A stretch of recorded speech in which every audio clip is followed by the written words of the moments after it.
What's up, everybody? Welcome into our very first official fantasy basketball podcast. What's up, Ryan? How are you? What's up, Fish? Doing great. Really excited. Took the year off of fantasy basketball, and now we are going all in. Yeah, it's we're 3 weeks away, which is kind of crazy because I don't know. It just seems like the NBA's been kind of quiet for a while. We're finally seeing some injuries are starting to pop up here, but it's nice to not nice to see the injuries, but it's nice to hear some news. Kawhi Leonard possibly actually maybe might be ready for opening night. So he says we'll see. We just had Jaren Jackson Jr. just injured his hamstring, which initially I didn't think it was that big of a deal, but now they said he might have a strain, and who knows if that lingers into the season. How much time is he going to miss? So it's starting to hit. Here we go. Just like baseball season with all the injuries all over the place, football all over the place. So why not basketball have the same issues? Yeah, it's so funny. It's the same time of year with every sport. As soon as players report to camp, it's like, oh, I had surgery this offseason. It's like, what? How did we not know that? But yeah, just to touch all the injuries, Kawhi supposedly got surgery, although he said he's trying to play on opening night. I hope so, because I just got him at a steal in like the 8th round in one of my most recent drafts. Jaren Jackson, like you said, and he's about a third rounder, right? Oh no, second rounder, end of the second round. Yeah. And then we had Mark Williams and Devin Vassell, who were likely to miss the beginning of the year. So I mean, that's 4 right off the bat. Yeah, the Devin Vassell, I'm actually really nervous about that one. That's not good. That's not good at all. Because it was the injury that he had last year. And he's being reevaluated on November 1st, not back on November 1st. He's being reevaluated. Well, November 1st is already into the season, so it's like, I don't know. I'm probably going to stay away from him moving forward. I thankfully don't have any of him so far. I did do 6 draft champions already, and I am done with the draft champions now. So I'm happy that I don't have any of him, but I do have a couple Mark Williams, and I do have one Jaren Jackson. So the injuries are already starting to hit, but that's all right. What are you going to do? So what we're going to do tonight is we're just going to talk a little bit of draft strategy with the different types of leagues that NFBKC has to offer. For those that don't know, NFBKC is over on the NFC site. Same as the NFBC, same as the NFFC. It's their basketball version that they call the NFBKC. The leagues that we do are draft champions and online championships, and then main events, supers, online. They're all the same basically, except for draft champions is a draft and hold. So you draft. Do you know how many rounds it is? I've already forgotten how many rounds. 25. 25 rounds, yeah. So 25 rounds, draft and hold, no pickups throughout the entire season. And it's a 8 category version. It's roto, and there's an overall prize at the end. So you're not only competing against your league, you're competing against all of the other leagues in the draft champions combined. One thing about NFBKC that's different from a lot of other sites is it does have 3rd round reversal. So first round, you pick 1 through 12. Second round, you go 12 through 1. Third round starts again with team 12. So it's just like the NFFC version in the football site. So that's one thing that's different. 8 category roto is the draft champions. That's also the same. Same with the 3rd round reversal with online championships and main events. Online championship and main event both also have an overall prize.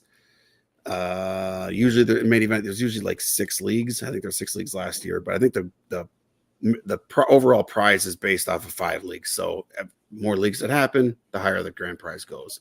But let's talk a little bit about our strategy here with draft champions. We'll start with that one. So it's a draft and hold. So there's no pickups throughout the year. You set your lineups. The other thing that I forgot to mention about these leagues is you do set your lineup Monday through Thursday. People that play NFBC baseball know how this works. You set your lineup Monday through Thursday, and then you set your lineup Friday through Sunday. So you have the opportunity to make some switches, but once your team locks, that guy is locked into your lineup. So draft champions, what's some of your strategy, Ryan, for draft champions? So a few points of my general strategy are drafting guards early. I love taking 2 or 3 guards my first 4 picks, and I usually have 4 guards and my 2 util spots filled with guards before my team, like my centers and forwards, are even full. I just find that the top guards are hard to find later in the draft. Even though as you'll do more and more NFBKC leagues, you'll see that it's very shallow in forward and center as you get later in the draft. But I find that like those small forwards and power forwards going around, I don't know, the 120, 130, 140 range, I feel like those guys are very replaceable. Those guys can easily lose their job and someone else can come in. Whereas guards, I feel like they have that job. They're running the team. And that's just always how I've played. I draft guards really high, and it's basically the core of my team. Another thing is percentages. I really try to be, let's say there's 12 teams. I want to ideally be in the top 3 or 4 in both percentages. I just feel like having good percentages with the top 10 or so rounds in your draft allows you to sort of put whoever you want in when you're streaming. The first year I did NFBKC, I found that when you don't have percentages on lock, you have to be wary of who you're streaming because you can have a bad field goal percentage on your team, and then you're just throwing a bunch of guards and you're trying to catch up in points and threes, and your field goal percentage is just going to tank. So I think your first 10, 12, whatever round picks to me are really important for percentages because that's like the base of your team. And if you're balanced, you can kind of just flip-flop whoever you want into your lineup, especially in a DC when you have, however many bench players. Yeah, it's a really good point with the percentages. I'm the same way. In an overall competition, you can't be bad in any category. So like if you're playing a Yahoo League or something, you're doing head to head, like it's no problem. You can take a guy with a bad free throw percent or whatever. It's not a big deal. But in a roto league with an overall prize, you can't be bad anywhere because you will not, like a portion of your entry fee goes to the overall prize. So you're always playing for the overall. Obviously you want to win your league, but you have to always, when you're drafting, always think about the overall. Keep that in mind. So we'll get to it in our fades a little bit later in the show. Like somebody like Giannis is just really tough to take because he drains your free throw percent so bad. Just the high volume and and obviously just not being very good from the free throw line it's just so detrimental to your team. So yeah, I'm right there with you at percentages. My strategy is a little bit different than yours. I definitely like to get guards early. I don't want to go first like 4 rounds without any guards or anything like that because the guards are going to do a lot of the categories. But I definitely want to lock in center. I think center just dries up so quickly. In NFBKC, there's a ton of guard all the guards are eligible at guard, and there's a lot of them. There's I don't know how many exactly. There's probably like 15 to 18 somewhere in there that are eligible at forward and center. And as you can see here, we got yellow is forwards, green is guards. So it's pretty much dominated by those two with some centers sprinkled in.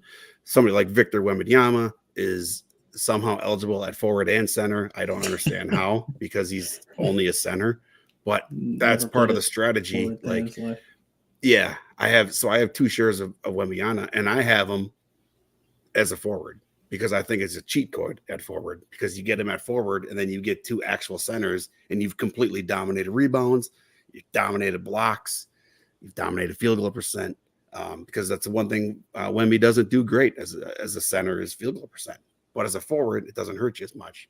But then you're getting all the other center stats from. So Wemby's a cheat code in my opinion in NFBKC. So if you can get the first pick, you're thankful. I actually got him as a second pick one time. I couldn't believe it. Obviously, Jokic is obviously great too. So it's nothing against Jokic, but yeah. So my strategy is I do like getting a center early. Now it's tough because I've drafted a lot in the front half. So I have 2 Wembys, I have a Jokic, I have an AD. But as you get to the back end of the draft, like it's not so easy to take a center down there at the back end, in my opinion. Like obviously Sabonis is another one who's eligible at forward and center, but he doesn't really get a whole lot of blocks. So if I'm drafting Sabonis, I don't want to draft him as a center. So if I take him, I'm taking him essentially as a forward. Obviously, I love the flexibility throughout the season, especially in draft champions, because you're just playing with the roster you draft. But ideally, I want him starting at forward because I need my centers to get blocks. That's what it kind of comes down to. Chet is another one I believe is eligible at forward and center. I see. I'm okay playing Chet at center because he's going to get the rebounds. You think he's going to get the blocks. So I like that. But yeah, Sabonis is a tough one for me. I would probably play him at forward. But if you look at how the draft goes, the rest of it is all guards and forwards there.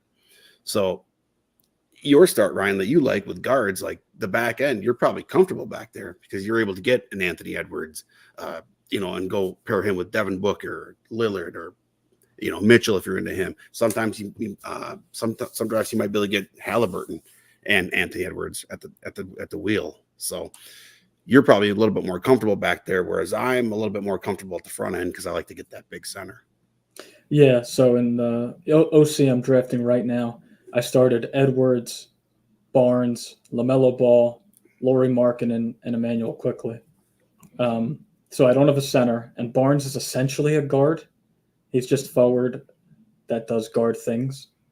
And now I'm going to rip 2 centers in 2 of my next 3 picks. And yeah, I'm super comfortable doing that because I don't need one of those top centers. But it's a comfort thing, right? If you're comfortable doing that, you could do it. If you're not, that's why we have this podcast. It's cool how people have different types of strategies. It's not like you have to do this, you have to do that. So yeah, it's just a comfort thing. I'm comfortable drafting anywhere, really. Yeah, and like you said, with the different strategies, there's a guy who plays in a lot of these leagues, and he goes heavy forward and center for like the first 7-8 picks, like consistently. And sometimes it works, sometimes it doesn't. And I think he has finished high in the overall before. So it's like, okay, it can work. Obviously, just like any other fantasy sport, you just got to be able to hit on guys early, late, middle, and any strategy can technically work when you do that. Yeah, and we'll touch on this later, but you don't like Hartenstein, but I like Hartenstein, so I'm totally fine with him being my first center. You obviously wouldn't want that. So it's about the player pool as well, right? You have to play to what the player pool is. If you love Gobert, Ayton, Allen, Turner, Claxton, you got to grab one of those guys.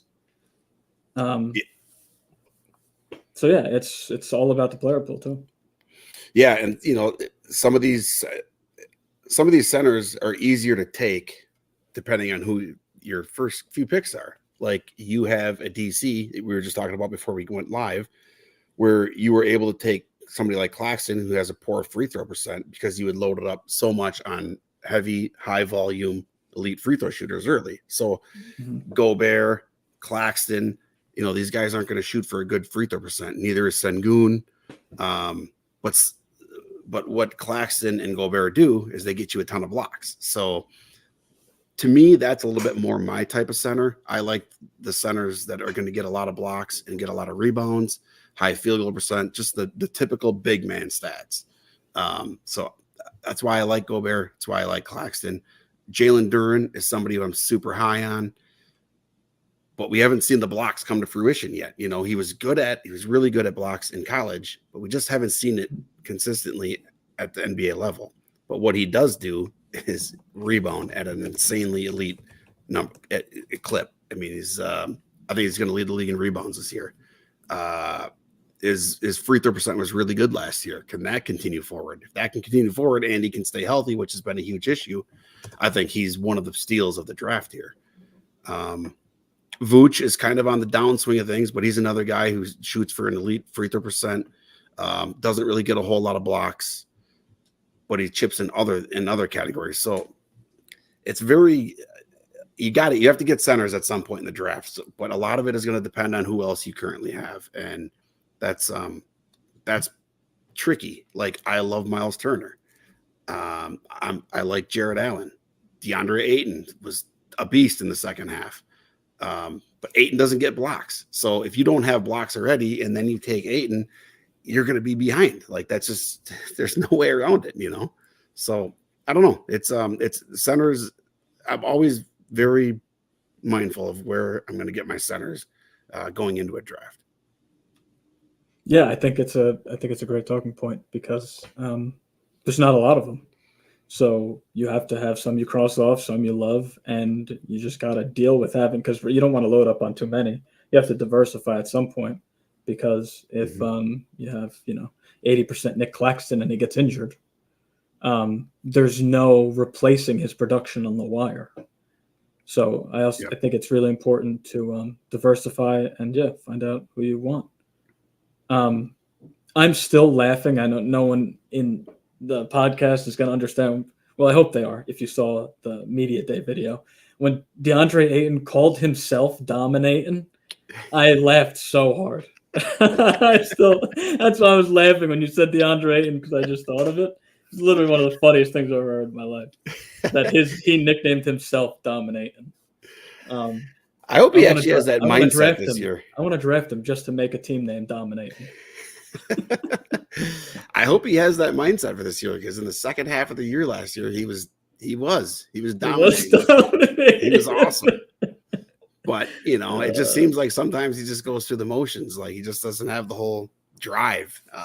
But I don't know. It's a weird situation in Portland. They're young, but at the same time, they have Aiden. Like, is Aiden expendable at some point? They just drafted Donovan Clingan in the first round, so it's like they're probably gonna want to give him some run. You can't play Ayton and Clingan together, so I don't know. It's a tricky situation for me with Ayton. I don't have any of him yet, but like I said, I've been drafting a lot at the beginning of the draft, so I think I had one opportunity where I was actually considering him. I took Jared Allen over Ayton because I got Jared Allen in the 5th round, which is a discount. As you see, anybody watching on YouTube can see that the Jared Allen has been going in the middle of the 4th.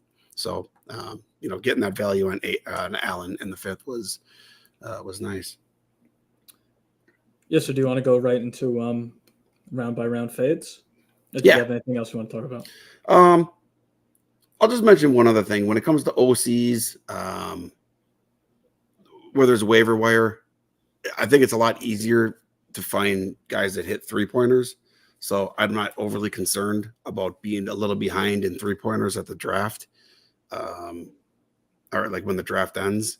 Obviously, I don't want to be way behind, but I feel like that's one of the categories you can catch up in. You can get like all of a sudden Duncan Robinson is playing 28 minutes a night over the last week or something. You can pick him up, and right away he's shooting you up the standings in threes. But other than that, the waiver wire is.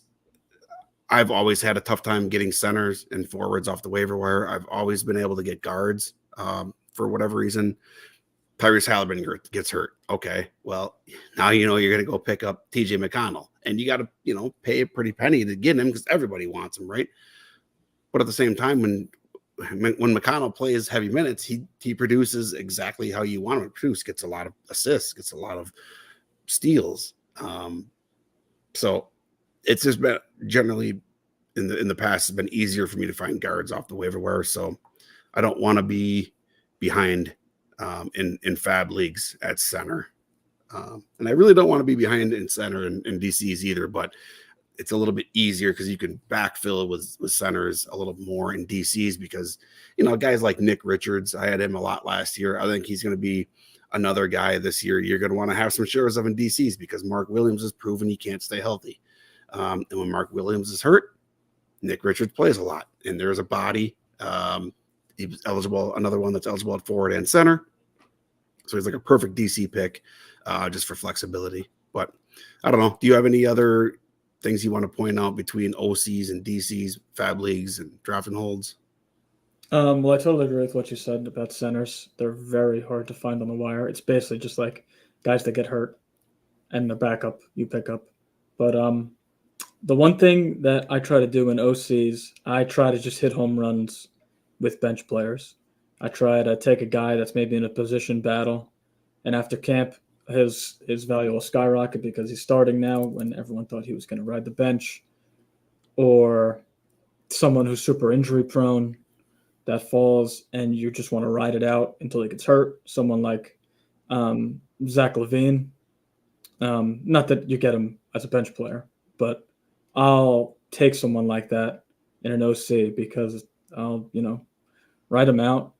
You just, LaVine as a specific example, you hope he plays back-to-backs. If he plays back-to-backs and 30, 40 games of the season, he gets hurt, who cares? Drop him. Like, he gives you elite production for the first half of the season. But yeah, with the bench, I'm just trying to hit home runs with the bench. And, if you go 0 for 5 and none of them work out, then you just stream for the first week. Yeah, absolutely. I agree. DCs, I try to get a little bit higher floor guys with my bench. For sure. Just guys that are going to get minutes. I like that just because I just like to play the games played games. So in that first half of the week, the first 4 days, if I got a guy that's playing 3 games, I can start him over a guy that plays 1. Even if his per game numbers aren't even close to that guy that's playing 1. By the time those 3 games are up, the stats at the end of that first half of the week are probably going to be more than the guy that was playing 1. And that guy that's playing 1 might be, who knows who it is. Maybe it's DeJounte Murray, for example. Let's say it's him. And then I have TJ McConnell. I'll use him as an example again, who's playing 3. Like TJ McConnell's numbers after 3 games are probably going to be more than DeJounte Murray after 1. So, not that I would mention DeJounte Murray. Maybe I would in that situation. It kind of depends who my other guys were on my roster. If I had nobody else to drop, if everybody else was playing 3 games or all my studs were playing 2, like, sure, maybe I'll do that. But yeah, I don't know. I like the volume game. Obviously in Roto, it's totals. So you want as many games played. There's no games max or anything like that at NFBKC. I did forget to mention you start 4 guards, 4 forwards, 2 centers, and 2 utility. So there's no like point guard, shooting guard, small forward, power forward, none of that. But yeah, I guess other than that, if you don't have anything else to add, we can go into our fades for each of the first 5 rounds. Go ahead. Touched on everything. I think we're good now. I'll start us off. You want Giannis or you want Embiid? It doesn't matter. I'll take Giannis. Okay. I'll take Giannis. We'll go Embiid. He's my first round fade. His ADP is around 5. He ranges from 4 to 7. The reason why I'm fading Embiid, he's entering his age 30 season. This guy has had knee issue after knee issue after knee issue. He was so hopped up on painkillers in the playoffs last year that he wasn't even blinking. I don't know if you watched the series against the Knicks. His eyes were like taped open. It looked like he like couldn't blink. He had like I forgot what it's called. He had Bell's palsy. Bell's palsy from all the freaking pills that he was taking. Insane.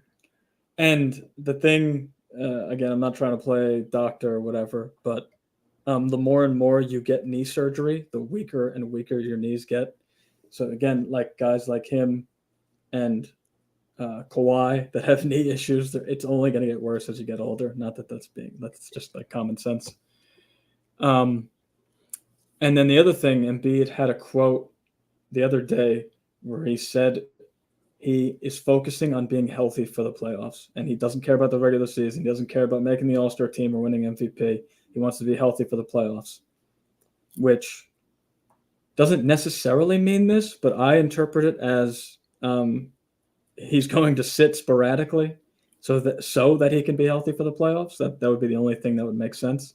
And honestly, he should be doing that anyway. His body obviously can't handle playing 65, 70 games a year because he's 7 feet tall, and it's just he's got really bad knees. What are you going to do? So obviously, on a per game basis, he's fucking unbelievable. He averages 35, 11, and 6 last year. That's like prime Shaq. It's probably even better actually. He's incredible, but he just can't stay on the floor. And again, it's only going to get worse as he gets older. It's not going to get better. So for that reason, I can't draft Embiid in the first round. Yeah, I'm right there with you. I think in fab leagues, he's definitely going to be somebody that I just have no interest in. In DCs, I am okay taking him, but I would easily set the min pick on Drummond just because I do think Embiid's going to miss games. His per game numbers are ridiculous, like you said, including his free throw percent. To me, that's like the biggest bonus with having him is getting a center that shoots that good from the free throw line with that much volume. That really propels your team really, really well. But the injuries, and in fab leagues, there's only a 4-man bench at NFBKC. So it's tough. Such a shallow bench. If Embiid misses a month, you got to hope that literally nobody else in the team is hurt during that month, which is, I mean, maybe you get lucky. That certainly is not something that I would suggest doing, though. But I don't know. Yeah, like what else? You got anything else on Embiid? Well, no, to your point about the fab leagues, like I was talking about Zach LaVine, who you're taking around like pick 80. If LaVine's out for a month, I'm dropping him in a 4-man bench fab league. Mm-hmm. If Embiid's out for a month, you can't drop him.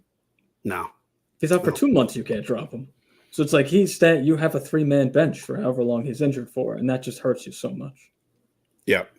And the NBA changed the rules. Was it before last year? Where 65 games is the all NBA honors. You have to play at least 65 games. And like you said, Embiid came on and said he doesn't care about it. Doesn't care about all NBA honors. Just wants to be healthy for the playoffs. It's like, okay, so that means he doesn't care if he plays 65 games, even if he's healthy, basically.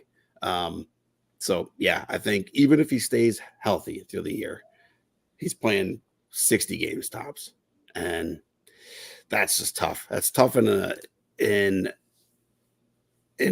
overall competition. You're just losing all, even with the per game numbers, you're just losing out on so much by just so many games missed. And his weight, he did lose a bunch of weight supposedly, which is probably a good thing, but maybe that affects his game too. Like, who knows? I don't know. There's just too many question marks. He's going too high. So I'm right there with you with him. My fade's going to be Giannis. This is an easy fade for me every single year. He is one of my favorite players. I am a Bucks fan, but like I mentioned early on, it's just the free throw percent is just a disaster. You can't make up for it. There's just no way to make up for it. And even with, I ran some numbers like a month ago because I decided I'm going to do a super this year. Where it's $2,500 league, 12-team league. There's no overall prize. So I could foresee somebody punting a category because you can still win the league with punting a category with no overall. So I was curious and I'm like, all right, let me see. Let's say I take Giannis at the back end of the first because that's where I'd have to take him. That's where I would never take him in the front half. I would never take him in the middle. I'd have to be the back end. So I ran some numbers to see if I could make up that free throw percent just out of curiosity. So I was like him, Lillard, I think LaMelo Ball. I think it was those three. And it still came out to be like 76% or something using RotoWire projections. And that's just not cutting it. And that's not even, it's before you even have any centers. Yep. We're notoriously bad free throw shooters. So I don't think there's any way to overcome his free throw percent, which sucks because he's so good at literally everything else. Elite in points, elite in rebounds. He's really good in assists for a forward. He finally got his defensive numbers back up this past year, over 1 steal, over 1 block, field goal percent off the charts, high volume. Everything's great. except for the free throw percent, is such a disaster. Like if he shot 73%, I'm in. But it's the fact that he's so far down. So yeah, he's got to be out. There's no way I can take him over anybody. And I'm trying to think where I could actually take him, and I just don't know where it'd be. It'd maybe be with SGA, like somebody who else is, or maybe a Trae Young. And if I get Giannis in the middle of the second, but I still don't know how I'm going to get there volume wise free throw. So he's basically just a cross off for me. Yeah, if I go to my projections and I sort by negative free throw percentage impact, so it's not like the free throw percentage, it's like the volume plus the percentage. Giannis is double as bad. Sorry, he's as bad as Claxton and Gobert combined. And those guys shoot 55% and 62%. Yeah. He's as bad as them combined. Yeah, So it's the volume. It's like having. So those guys shoot 4 and 3 free throws per game. Giannis shoots 9. So let's just say, for argument's sake, you have Gobert and Claxton, Gobert and Nurkic, somebody like that on your team. And then you add Giannis. That's like having 4 centers in your starting lineup for free throw percentage. It's just not, again, you already touched on it, so you don't have to go much deeper into it, but you can't overcome that. It's not possible. No, definitely not. Second round fade. We had kind of talked a little bit. We're kind of on the same page in the second round as well. But I'll let you take Bam. I'm gonna take Chet Holmgren as my fade here. He's just going way too high. I need scoring in these first couple picks because the scoring really drops off a lot. And you have SGA there. You have Jalen Williams there. I just don't know how much scoring he's going to be able to do. 20 points. I think 20 points is doable. What was he last year? 17. 20 points, maybe. I think his 3-point shooting dropped off the second half of the year. And now you got Hartenstein there. So the blocks, are the blocks going to stick around? Are those going to remain? I just don't know. Is he going to be a stretch 4? I don't know. There's too many question marks. There's so many other guys around that area that I like. So that's basically it. Is Chet Holmgren a great player? Absolutely. Fantastic. But I just have too many question marks about how things are going to shake out there in OKC with the new addition of Hartenstein. That's my main concern, because if Holmgren's going to play away from the rim more, we saw what happened with Cat. His rebounds went down, his blocks went down. Not saying that'll happen to Holmgren, but I do think that's a possibility. So too many other guys there that I like. So I'll go with Chet as my fade. So that's exactly who I was thinking of when you mentioned Chet being a second round fade. Is the same thing happened to Cat. When Cat first came into the league, 12 rebounds per game, 12 rebounds per game, 12 rebounds per game. And then it just kept going down, 11, 9, 8. It just kept going down, and that's when he started playing with Gobert 3 years ago about, right? I think Gobert's been on the T-Wolves for 3 years. 2 or 3. Yeah. So his rebounds went from 10.6 to 8.3, Cat. His blocks went from they were as high as Cat blocked 1.7 per game his rookie year. Last year it was 0.7. Yeah. Pull him away from the basket and you get less blocks and rebounds. Like, it's just, that's just common sense. But again, I don't, maybe they go small a lot and Holmgren does play the 5 a lot, but I don't know. There's the things I don't like taking a guy in the first couple rounds where I just don't know what's going to happen, Yeah, and they played, and we talked about this last night, they paid Hartenstein $30 million a year. In my opinion, he's going to play close to 30 minutes a game. I might be wrong, and they might try to go small some games, but I think Hartenstein's going to play a ton, which means Holmgren's going to play the 4 a ton. Mm-hmm. And he had to have played the 5 a lot last year, right? Because they really didn't have a center. No. So we don't really know. You can try to project it, but you really don't know what his numbers are going to end up being. The only positive I would say about Holmgren, and like you said he's a great player. I think he is too. I haven't drafted him, and I probably won't. But getting that free throw percentage and those threes, from a center is pretty sick. But again, it's just what do his final numbers end up being? I don't really know. Yeah, and I will compare him to one other guy, but it went in the opposite direction for this guy. Is Jaren Jackson Jr. last year was playing a lot of the 5, and his blocks went down. So who knows? You know, when Jackson is playing the 4, and there's a center there, his blocks were what 3 2 years ago or something like that, something crazy. Yeah, nuts.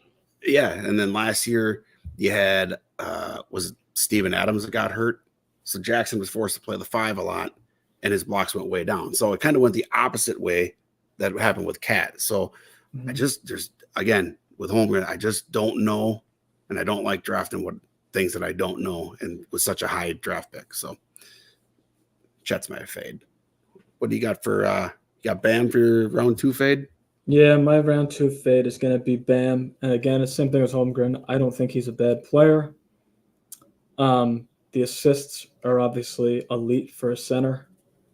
The percentages, free throws good, field goals all right for a center. But just the blocks aren't there.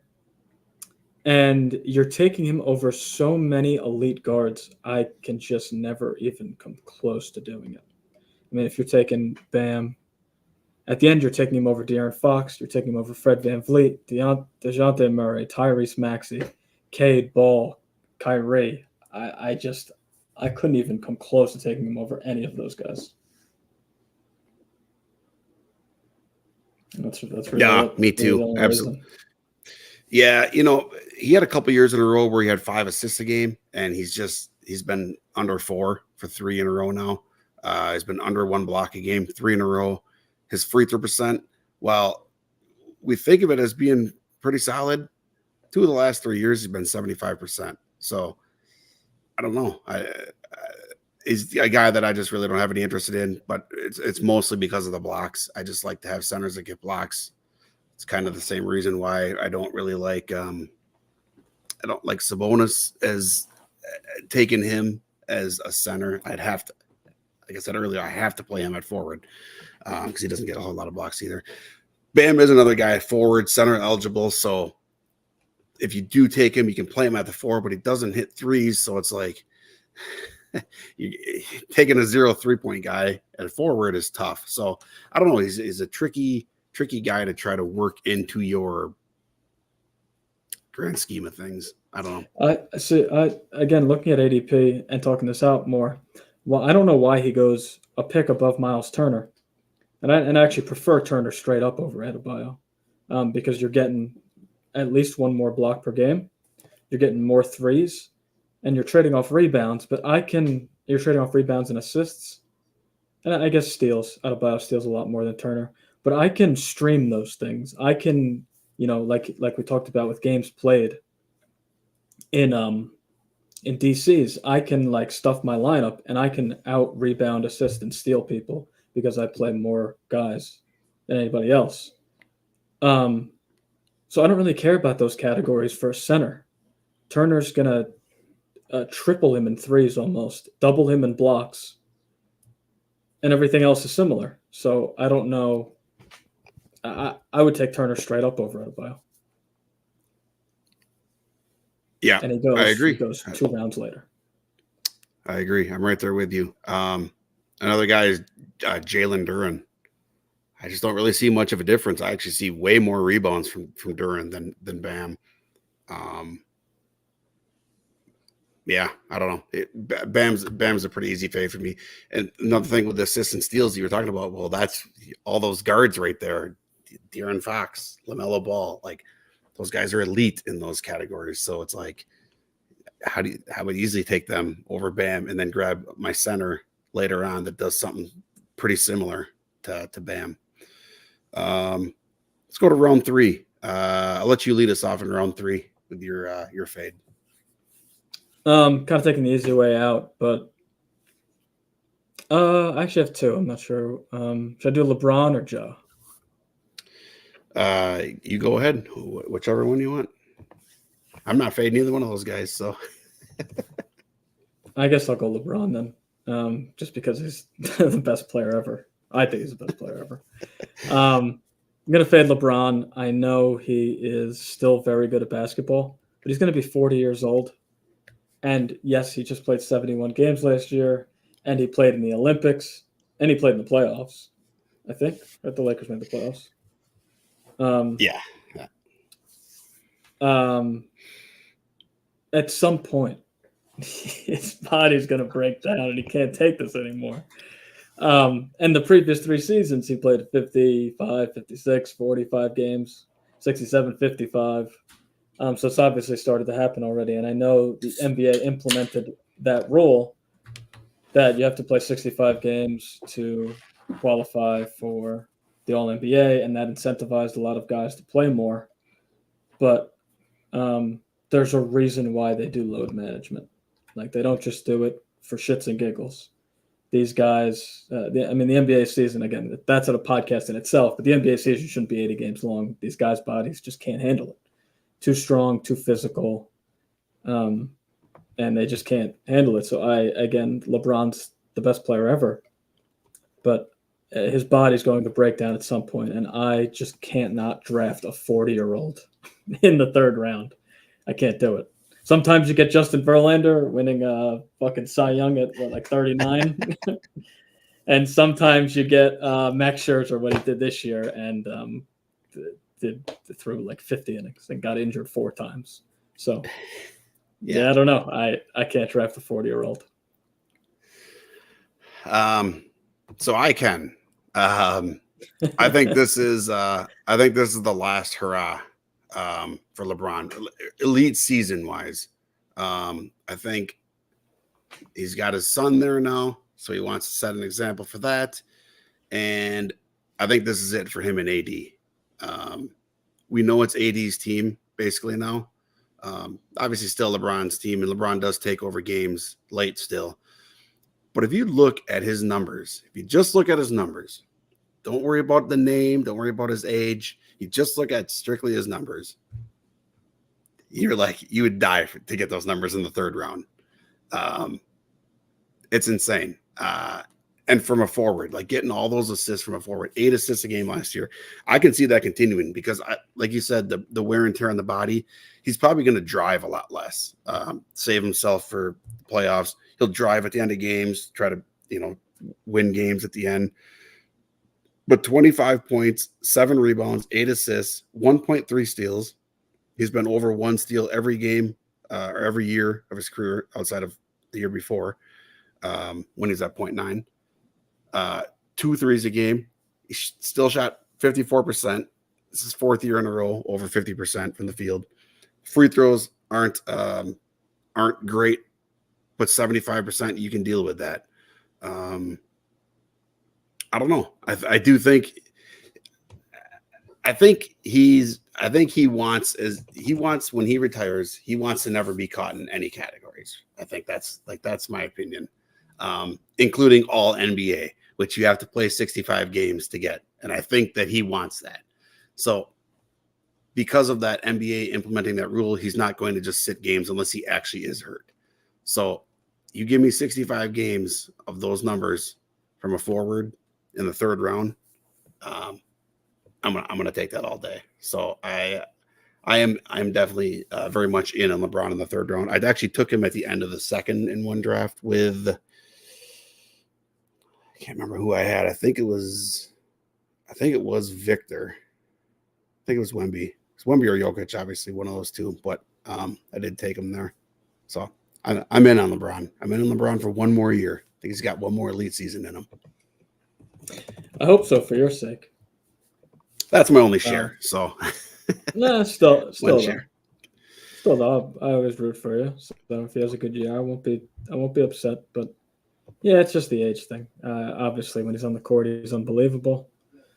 Yeah, that's really all it is. Oh, you didn't do your 3rd round yet. I was going to move on to the 4th. But yeah, you do your 3rd first.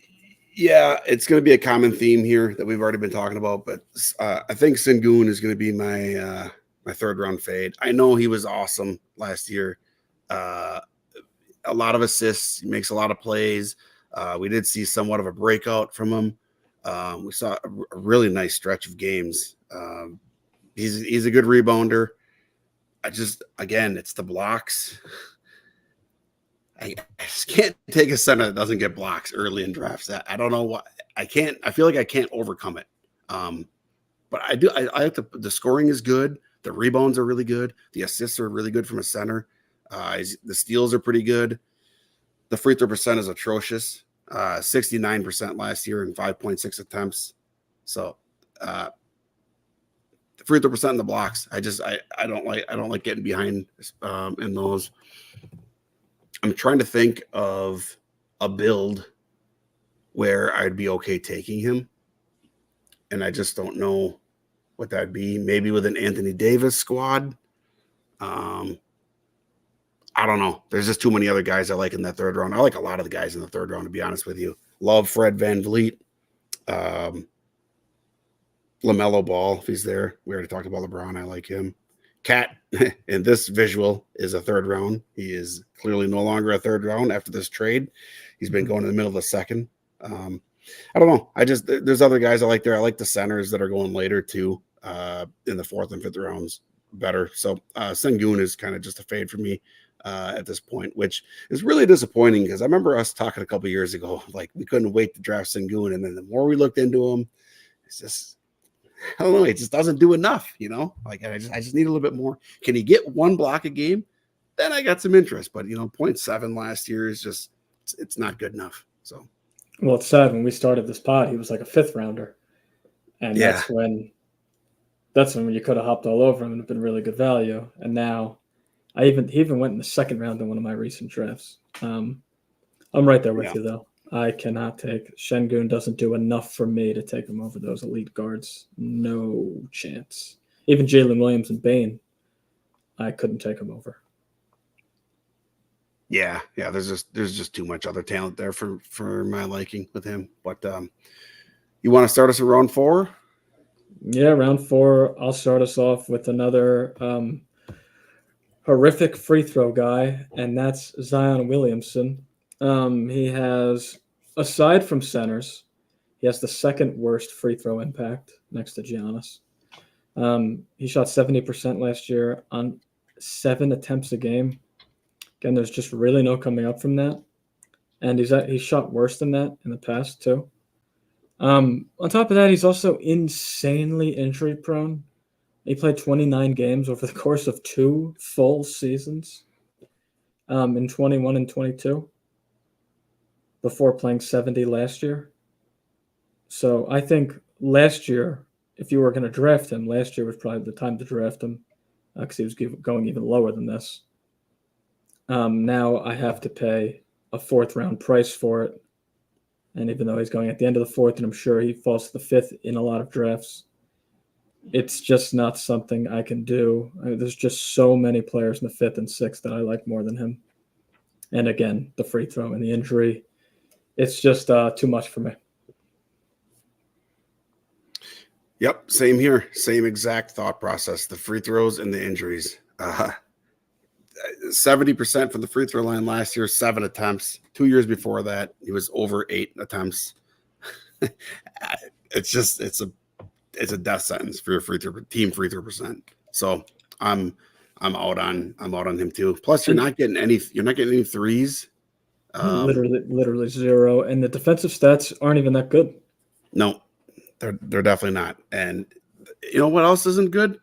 Rebounds. His 5.8 rebounds last year per game, 31 minutes. 5.8. It's not. I mean, it's okay. It's fine, but it's. I don't know. It's just not enough. I need way more than that for him if he's going to be that detrimental in free throw percent. I need him elite. Like Giannis is elite everywhere else. Zion is not elite everywhere else. There's like 3 more categories where he's just not doing enough for me. So I'm definitely in agreement there. And in the one last thing in the NBA, we look for 2nd, 3rd, 4th round guys to really take a jump. And last year was Giannis's 4th season technically because he missed the whole year, but technically 5th year in the league, and he went backwards. He was worse than he was the previous 2 seasons. Mm-hmm. So that's not really something I want to see. Absolutely. for sure. Common theme, my fade is going to be Paulo. The free throw percent is just 72.5% last year, 7 attempts. Just can't do it. I can't do it. He's not good enough elsewhere. Now, I think that he is going to be a superstar in the league. If he continues to develop, which he has been, 22.6 a game last year, 6.9 rebounds, 5.4 assists. That's all fantastic. He's been sub 1 steals per game 2 years in a row now. So, we can't expect that to jump. Blocks, about a half block a game 2 years in a row. Okay, that's fine. You don't really need him to do a lot of in the blocks because he's a forward. But the shooting is not good. 45.5% from the field, even with as big as he is. I mean, he's not a good 3-point shooter. Made 1.5 a game last year. So not only are you getting killed in the free throw percent, you're just not getting enough in the defensive categories, and you're not getting anything from the field goal percent, and you're not getting it very much from the 3-point line. So Paulo's going to be an easy fade for me. I need to see a lot more before I can consider taking him. Yeah, I agree with you. But at the same time, I fully acknowledge that it's his 3rd season in the league. I also think he's going to be a superstar, and I could easily see us doing this podcast this time next year and talking about how we love Paulo in the 2nd or 3rd round because his free throw percentage went up to 78%. And, he took a step because he's a 22-year-old. Am I going to bank on that? God, no. But it's totally possible that could happen because you do see that if you look at guys' careers, LeBron was a horrendous free throw shooter when he first started. That usually just gets better as you get older because shooting is the one thing we always talk about. The shooting's the one thing that improves as you get older because it's the easiest thing to get better at. So, yep. So actually, I was going to say, watching that playoff series against the Cavs, he's like huge. Like he reminds me of LeBron. Like he's physically like more gifted than everybody else on the court. Absolutely. So if you could use his body a little bit more, get easier buckets at the rim, learn a post game, we could see that field goal percent jump a lot. I think he's got the potential to be a 50% from the field guy, in my opinion. But yeah, I just need to see it before I'm able to really invest in that 4th round because there's other guys that I like in that 4th round. Again, the top 5 rounds, and the reason I wanted to do the top 5 round fades is the top 5 rounds basically that's it for your base for your entire team for the whole season. If you grab a bunch of injuries or you fall behind in free throw percent, like it's tough to overcome those things after the first 5 rounds. So I just that's why again, common theme, the free throw percent, the injury concerns are always going to be guys that we like to fade in the first 5 rounds. But why don't you finish this off with your 5th round fade? And we got 6 rounds showing here, so if you want to do a 6 round guy too, that's fine. It's very interchangeable in a lot of these drafts. So, who do you got for your next fade? I think I'm going to go with Nikola Vucevic. And the reason why I'm going to go with Vucevic is because I just don't think he's worth that draft slot, most importantly. So he's going around pick 53. My projections, I have around pick 70, but so it's not like egregious. But the thing I'm kind of scared of is the Bulls are playing for the future. They just got Giddey. They got Jalen Smith. They already have Kobe White. Zach LaVine staying there. They're a young, they're going to be a young, fast-paced kind of team. And Vucevic, while his fantasy numbers are good, he's bad defensively. And I just don't really trust him to, be on the court for 30 minutes a game. I wouldn't be surprised if he gets taken out for defense late in games. And I also sort of expect him to get traded. And you know, he's been good wherever he's gone. So you could argue, oh, if he gets traded, why would his value go down? Well, if he goes to a team like, I don't know, the Lakers, or I'm trying to think of another team that could use a center. I guess my issue with him is that he's not really a center on a team that's trying to win. Because again, he can't rim protect, and he's kind of been on bad teams his whole career. I think for that reason, that's like no good team is going to want a bad rim protecting center. So he's really like a stretch four at this point of his career. And he's so slow to play a stretch four. I don't know. I know it's like not a lot of hypotheticals, but a lot of like things have to go wrong for his season to not go the way that his ADP is. But I just there's so many red flags to me, and it could be a year early. I faded Clint Capella really heavily for the last 3 years, and this might be the year that I'm finally right. It might take 4 years to be right. So this could be the case with Vucevic. Maybe I'm right. Maybe 2 years down the line, Vucevic is finally like not a starter anymore. But I don't see him being like a 30-minute per game guy anymore, just because of what I talked about earlier. Yeah, Vooch isn't a fade for me, but he's not really somebody that I want. Basically, I do have him. I have one share. I think it was the 5-6 turn. I know I have the share I do have. I have Wemby as a forward, so he's my Vucevic is essentially my third center. Because I have another center with him. I can't remember who it is. Maybe it's Mark Williams, who's of course hurt now. But Vooch, the blocks aren't there. The one thing I'm not as concerned about is the Bulls. The Bulls can't seem to figure out what they want to do. So I think they just continue to throw them out there and just be mediocre the whole season like they have been for the last few years. They still have Levine on the roster. They didn't trade DeRozan last year. Like, I don't know what the Bulls are doing. They're to me, they're completely clueless.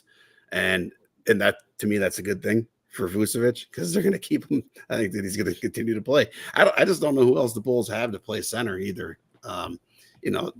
Capella's a great one. It's another brain dead team, the Hawks.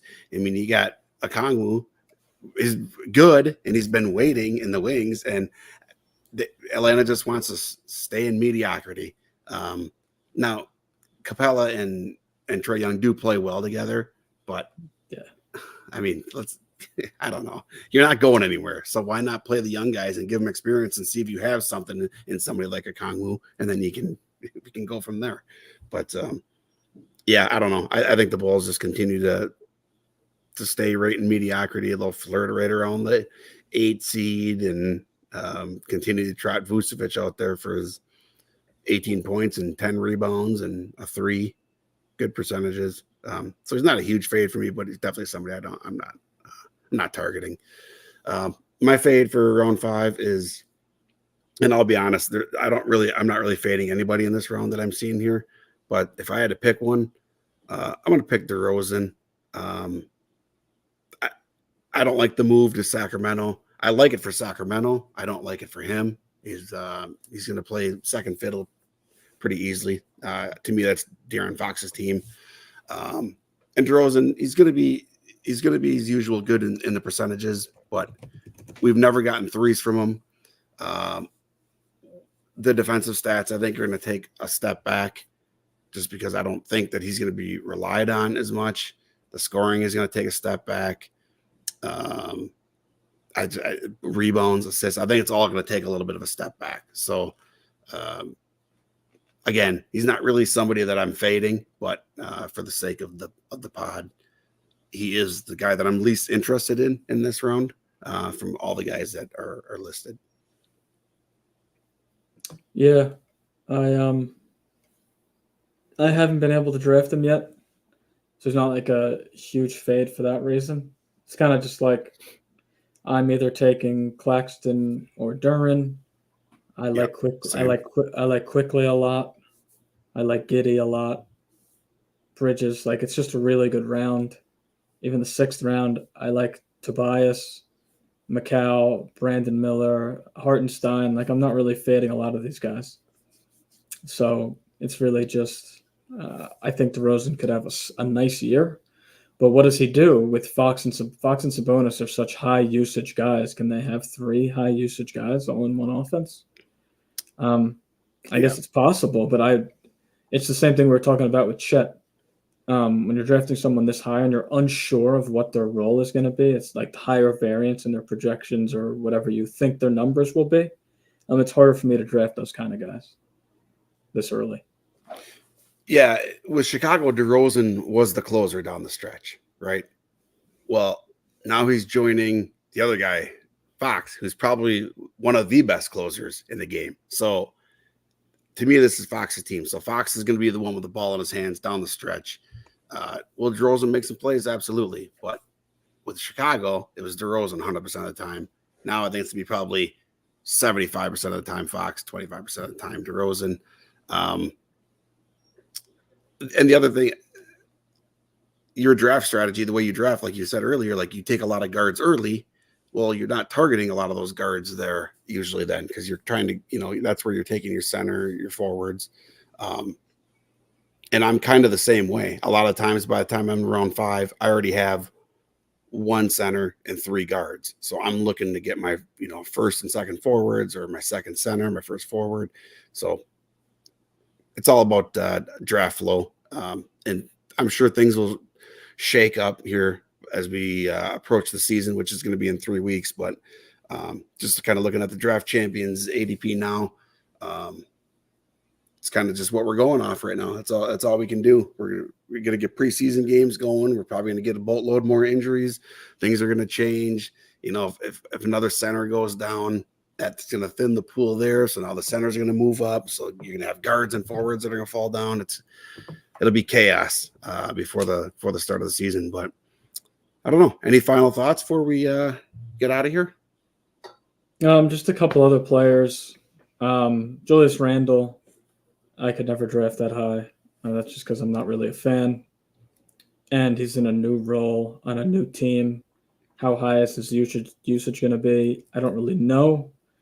And even though he's forward center, and he does average 9 rebounds a game, but close to that, 8-9 rebounds a game, you can't really play him at center because the defensive stats are just horrendous. Yep. So if you do put him, like if you do draft him, you still have to draft 2 other centers. You cannot play him at center.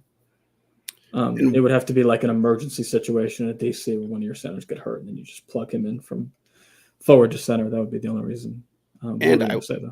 I wonder if his rebounds are going to stay that high because now he's going to be playing next to Gobert, who's one of the best rebounders in the league. Gobert is going to be getting a lot of those rebounds. We saw what happened to Cat playing next to Gobert. Yeah, the Knicks don't have one of those monster rebound guys. It was Randall. Yep, exactly. So I think he's going to take quite the hit there in rebounds. And he's coming off a serious injury. So who knows? New team, coming off injury, completely new situation. Like he's not going to be the guy with the ball in his hands all the time. That's going to be Ant. Ant's the star there now. That's his team. So I'm right there with you, Fade and Randall. Zach Edey that's early for me. I like Zach Edey. Like I think he's going to be fine. I think he's going to be, pretty solid in rebounds and blocks, but man, that's early. Walker Kessler burned me last year. He's been completely crossed off my list. No, I mean, I don't have any shares of him, but I'm not interested in him either. Like give me Zubac later, or give me my guy, Brook Lopez later. I'm done with Walker Kessler. But yeah, I don't know. Obviously, Devin Vassell's on here. He's not going to be there any longer. So there's another guy gone out of the player pool. I don't know. How far do you think Vassell's going to drop? I bet he's not in the top 10 rounds anymore. I wouldn't think anyways. I'm in a draft right now. He just went in the 11th. Okay. Yeah. That even might still be a little too early for me. I can't. Reevaluated on November 1st. I hate that. I hate hearing that. Who knows what he's going to be out for? Yeah, I have no idea. In my 11th and 12th round, I took Cam Johnson and Drummond. I would have taken them both over him. I wasn't considering him until maybe like the 14th. Yeah, it'd have to be a severe discount for sure. Yeah, I couldn't do it that early. And back to Edie, like 72 ADP. It's fucking bonkers. You basically have to project him for 30 minutes a game if he's gonna get drafted there. And if you've ever watched Zach Edey play before, he just seems like a specialist to me, like a Steven Adams. And those guys don't play 30 minutes a game. So Yeah. I could be wrong, but I don't see that pick paying off. No, I don't either. It's part of NFBKC where people start getting desperate for centers because they do fly. When they get going, they fly off the board. And you don't want to be in that situation where you don't have any centers and they're all gone. That's tough. And the Grizzlies have so much talent. I know Jackson is injured, which might help out Edey, but still he can only play so much. The Grizzlies have so much talent. They're so deep that like they have Brandon Clark, who's a good player. Like, what if Jackson's healthy and Brandon Clark plays really well and Edey ends up playing 15 minutes a game? Like, that's easily possible. And Edey becomes like unplayable. Yeah, we saw Edey in the summer league for like a game or two or something, but we have not seen him on an NBA court.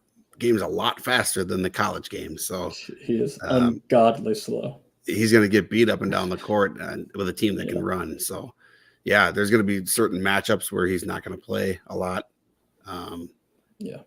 Like, how is he going to guard the perimeter? What if a team goes small? How is he going to guard the perimeter? So they're going to take him out of but like I said, the Grizzlies are so deep, they're just going to put Brandon Clark in, and he's not going to play. Yeah. All right, cool. Well, I think the only other show we got planned is October 21st. We're going to do a live stream of my Super, which is a $2,500 league, 12-team standalone league. It's the highest dollar amount I've ever put up for a fantasy basketball league. So I'm looking forward to that. Yeah, I'm looking forward to that. But other than that, we're probably going to get a couple more shows in. Maybe we'll break down one of your DCs, and maybe if you do a fast OC, we can live stream one of those too. So we'll I got one more OC in the chamber that I haven't used yet, so we might just have to do that. Okay, there we go. I'm in. That'll be perfect. All right, cool. Well, we'll wrap it up there. We've gone a little over an hour, and thank you everybody for tuning in, and we will catch y'all next time.